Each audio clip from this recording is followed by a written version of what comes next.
Imagine a night so dark and twisted that it changes everything you know about love, betrayal, and survival. It was a hellish August night when Priscilla Davis and her lover, Stan Farr, had their last drink before heading back to the mansion. The mansion, a $6 million sprawl of trapezoids and parallelograms, stood like an ocean liner on a windy hill in Fort Worth. As they approached the mansion, Priscilla noticed something wrong. The security panel lights indicated someone had been inside. Stan headed upstairs while Priscilla went to turn off the kitchen lights, only to find a bloody handprint on the basement door. A man dressed in black, wearing a woman's wig, emerged from the laundry room and shot Priscilla through the chest. Stan ran downstairs at the sound of the shot, only to be shot 4 times by the man in black.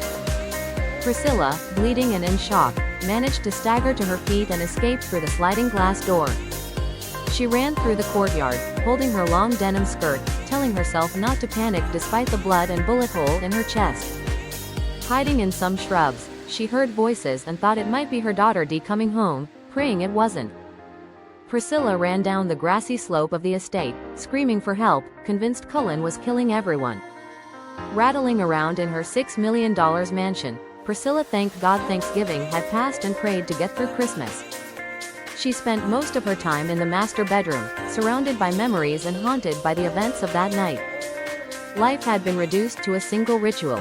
Every evening, Priscilla walked through the mansion, closing all the machine-operated drapes.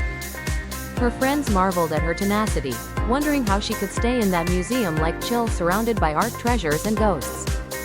Priscilla's oldest daughter, Dee, had come home for Thanksgiving, and Priscilla was thankful she was alive. The pink heart with the words, "Andrea's room," was still on the door, a reminder of her gentle, animal-loving daughter. Priscilla couldn't understand why Andrea, her budding replica, had to be the one taken in the night's carnage. Stan Farr, the gentle giant and former TCU basketball player, was also gone, leaving Priscilla to grapple with her grief.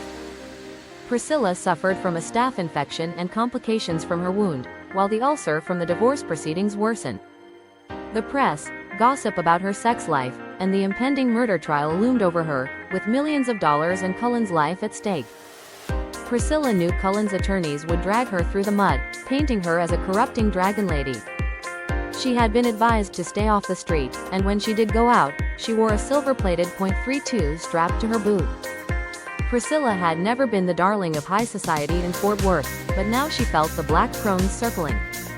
A group of prominent citizens, including Amon Carter Jr., were using their weight to have Cullen released on bond. Priscilla received a call from a rich industrialist's wife, suggesting she move out of town and change her name. Some in Fort Worth's high society expressed sympathy, while others saw her as a platinum hussy with silicone implants. Priscilla didn't care about the rumors, but she was annoyed by the omissions, like her work with the Red Cross and her flying lessons.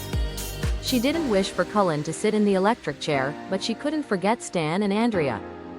Priscilla reflected on her past, her marriages, and how she had always been a good student and a member of the student council. She had moved her mother and Uncle Guy to Fort Worth, proud of her family and their humble beginnings. In the end, Priscilla was a rich little poor girl, a prisoner in her own castle, determined not to walk away after all that had happened.